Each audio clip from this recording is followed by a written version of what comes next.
বাবা তুমি এগুলো কি খাইতেছো? এগুলো কাঁচা গরুর মাংস। মামি তুমি এগুলো আব্বারে কি দিছো? এই তুই চুপ থাক, পুচকি একটা মেয়ে খালি কথা বলে। তোর বাবাকে কি আমি রান্না বান্না করে আলাদা করে তারপর খাওয়াবো নাকি? হ্যাঁ মামি তাই বলে তুমি আব্বারে কাঁচা গরুর মাংস দিবা?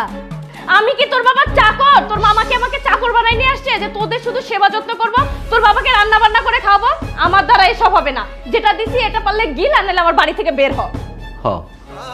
থাকতে আসি নাই, চলেই যাবো। কিরে মা, তোরে কি কইছিলাম?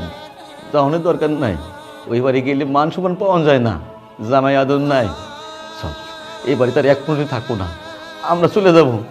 এই খাওয়ান লাগবো না, আমরা পশু না, আমরা অন্ধ হলেও মানুষ। চলো বাবা। দাঁড়ান